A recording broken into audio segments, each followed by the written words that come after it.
This week, Republicans move towards finalizing their platform for next week's Republican National Convention.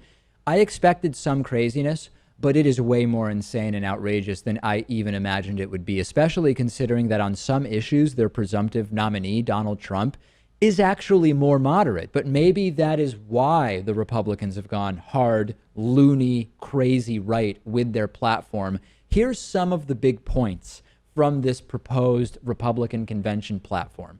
To start with, they want to ban women from military combat. Okay, we've already talked about that. If you have certain requirements that need to be met to participate in combat, then it shouldn't really matter which genitals you have. It's more a matter of, are you equipped to do the job? Republicans apparently don't want that. Women out of combat. Okay.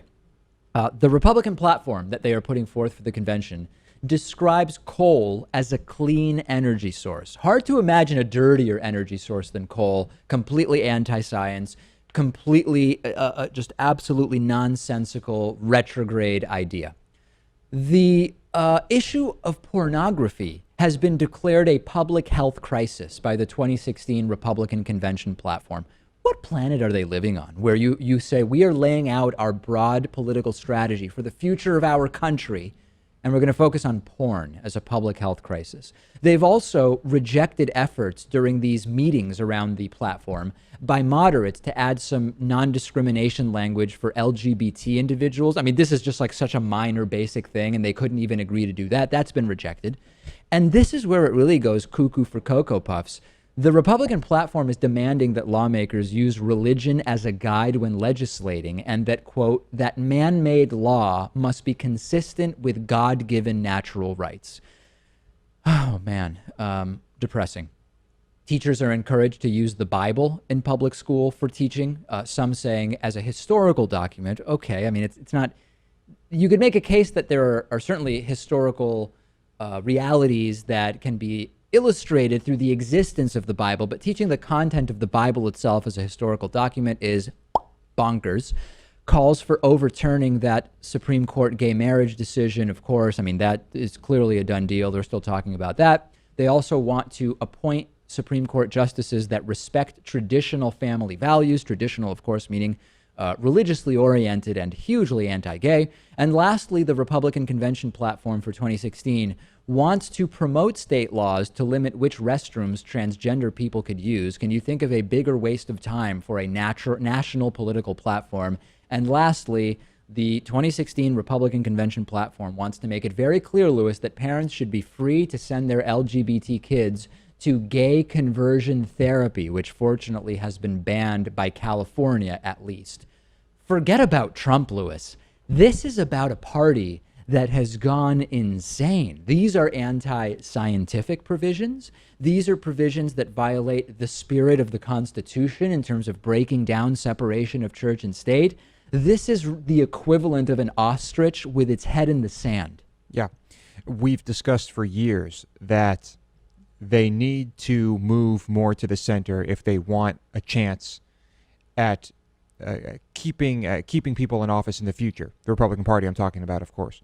And they seem to be getting more extreme. I mean, it seems that every year they are pandering to fewer and fewer people.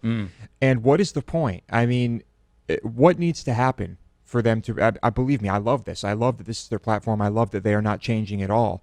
It's great for Democrats. The problem I see is that this, as Lewis points out, panders to the more extreme elements of the Republican Party, who are often big donors. But a lot of the sort of alt-right Trump supporters are just going to ignore this because they'll say, yeah, you know what? I don't agree with a lot of that stuff, but I'm not voting for Hillary. I'm voting for Trump. Trump wants to build the wall. He wants to ban Muslims, although does he really at this point? We don't really know.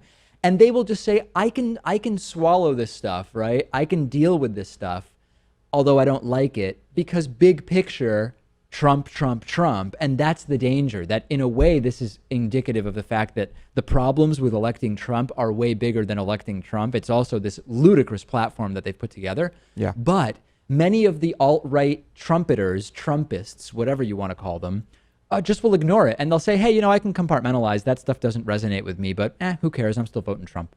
No doubt. And I'm not as concerned with Trump. When I look at this list, I know that this is not Trump's platform, right?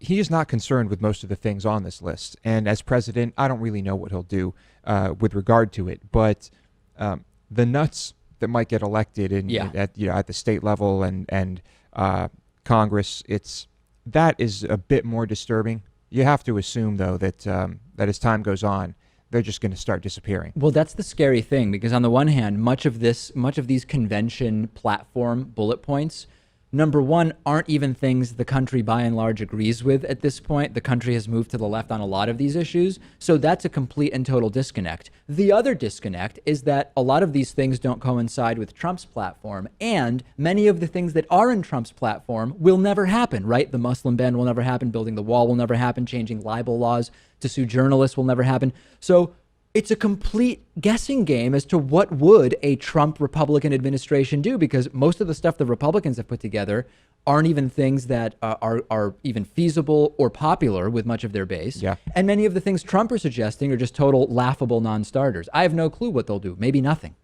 Yeah. I mean, would Trump veto some crazy transgender bill that appears on his desk? Right. You know, what would he veto that would come from these nuts? It could get pretty crazy. Send me your thoughts on this. I'm on Twitter at Pakman. Lewis is on Twitter at LewisMotamedy. I've talked about how people of all ages, but particularly millennials, are owning cars less and participating more in the sharing economy. And one of the more popular options is Zipcar, which gets you a car when you want it, when you need it. They offer all sorts of cars, SUVs, hybrids, whatever you need. It includes insurance and it includes gas. You just pay for the time that you actually use the car. And you can reserve the car online from your smartphone over the phone. Then you unlock it with your Zip card. Each car share member reduces their personal CO2 emissions by between 1,100 and 1,600 pounds per year. For our audience, Zipcar is offering $25 of free driving credit if you sign up at joinzipcar.com/David. Support our show, reduce your carbon emissions and your spending on cars. Sign up at joinzipcar.com/David.